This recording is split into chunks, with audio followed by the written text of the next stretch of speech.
वैसे तो कुत्ते इंसान के बहुत ही वफादार दोस्त माने जाते हैं, पर यह बात पलक झपक के बदल सकती है अगर वही कुत्ते इंसान पर हमला बोल दे। सच्चाई तो ये है कि किसी भी नस्ल का कुत्ता आप पे हमला कर सकता है, चाहे वो 2.5 किलो का चिवावा हो या फिर 80 किलो का सेंट बर्नार्ड। कोई भी नस्ल 100% गारंटी के साथ नहीं आती कि उनका रवैया अपने मालिक के प्रति कैसा रहेगा। बहरहाल सबसे ज्यादा खतरा उन्हीं कुत्तों से होता है जिन्हें ठीक से सामाजिक ट्रेन या फिर सोशलाइज ना किया हो। इसका मतलब ये हो सकता है कि एक बिगड़ेल चिवावा के हमला करने के चांसेस एक अच्छे से ट्रेन किए हुए पिटबुल टेरियर के मुकाबले ज्यादा हो सकते हैं। और इसी वजह से किसी भी नस्ल का मूल स्वभाव या फिर जिसे टेम्परामेंट कहा जाता है वो ये नहीं तय करता कि कुत्ता खतरनाक है या नहीं, लेकिन उसे जिस मकसद के लिए ब्रीड किया है उसी आधार पे उसका रवैया तौल सकते हैं। और ये कोई आश्चर्य की बात नहीं है कि सबसे खतरनाक नस्ल वही होगी जिसे खास फाइटिंग के लिए और सुरक्षा के लिए ब्रीड किया था, क्योंकि इन नस्लों के खून में ही आक्रामकता और चंचलता जैसे गुण पाए जाते हैं। तो आइए आज की लिस्ट में हम देखेंगे दुनिया के टॉप 10 डेंजरस डॉग ब्रीड्स। इनसे दूर रहना अगर आप फर्स्ट टाइम डॉग ओनर है। इससे पहले कि हम आगे बढ़े, ऐसे ही मजेदार फैक्ट्स और दिलचस्प वीडियोस देखने के लिए सब्सक्राइब कर लीजिए लोटपोट टीवी को। इस काउंटडाउन को शुरू करते हैं इस लिस्ट की पहली धमाकेदार एंट्री के साथ, जो कि कैने कॉर्सो है। ये एक खूंखार नस्ल है जो खास माउंटेन लायंस और जंगली सूअर के शिकार के लिए पैदा की गई है। और इसके बारे में जरा सोच विचार करें, ये नस्ल किसी भेड़ बकरी नहीं पर एक जंगली जानवर के शिकार के लिए बनाई गई है। अगर ये बात सुन के आपको डर नहीं लगता तो इससे ज्यादा और क्या खतरनाक हो सकता है।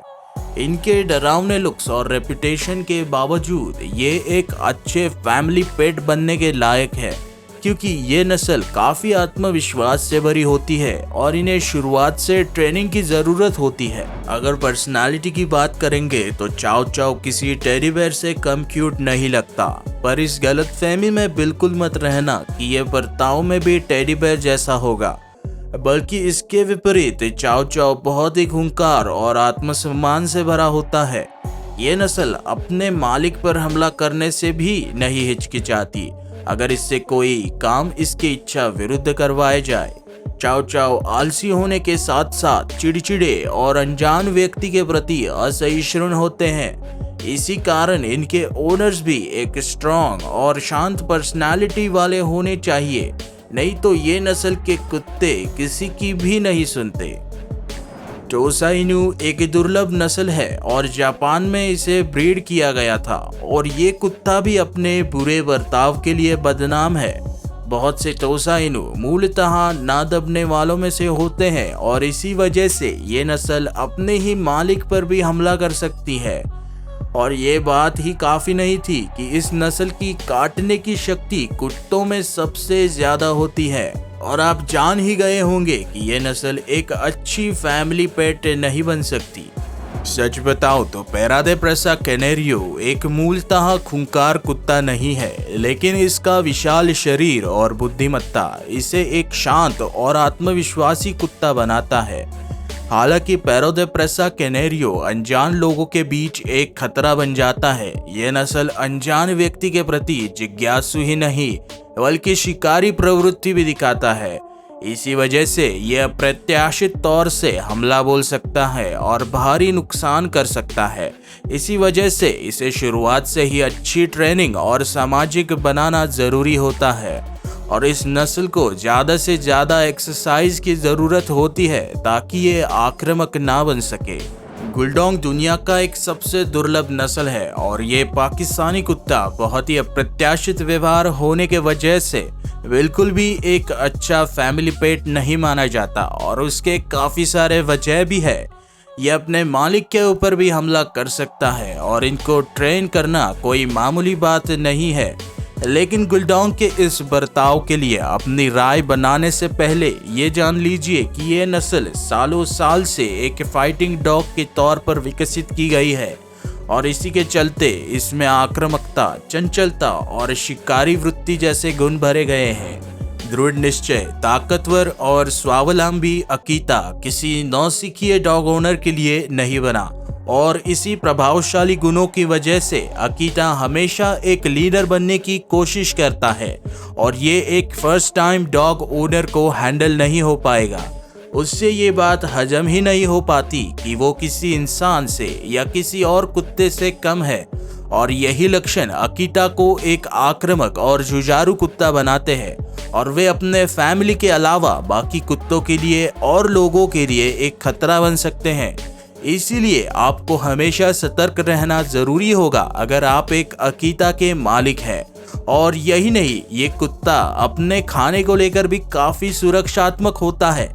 अगर इसके प्लेट के करीब कोई आ जाए तो ये उस पे हमला बोल सकता है। भाग्यवश ये कुत्ता प्रॉपर ट्रेनिंग से एक बहुत ही अच्छा पेट बन सकता है, बस इसे अच्छे से सामाजिक ट्रेनिंग दी जानी चाहिए। फिल्मों में आपने अक्सर देखा होगा कि किसी भी विलन के साथ एक खतरनाक सा दिखने वाला डॉबरमैन पिंचर हमेशा होता है और वो इस रोल में बहुत अच्छी तरह से फिट भी होता है। और सिर्फ देखने के अलावा डॉबरमैन ये रोल अच्छी तरीके से निभाता भी है, क्योंकि ये नस्ल दुनिया की सबसे ज़्यादा आक्रामक नस्ल मानी जाती है।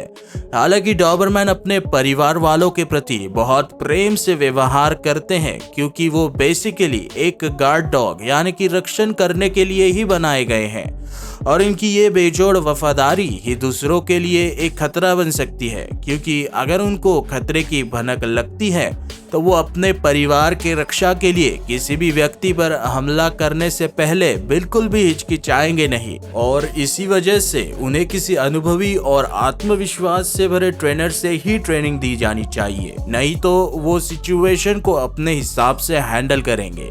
डॉगो अर्जेंटिनो को अर्जेंटीनियन मास्टिफ भी बुलाते हैं और ये कुछ चुनिंदा कुत्तों में से एक है जो पिटबुल्स को भी आक्रामकता और तपीश जैसे गुणों में पानी पिला सकता है।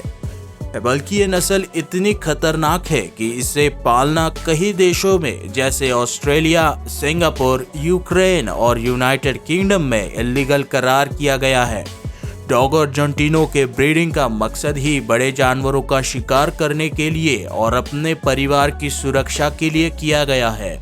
और आप तर्क लगा सकते हैं कि आक्रामकता, शिकारीपन और बेलगाम ताकत जैसे लक्षण इनमें पाए जाते हैं और इसी वजह से इन गुणों को कंट्रोल में रखने के लिए उन्हें प्रॉपर ट्रेनिंग देना जरूरी होता है।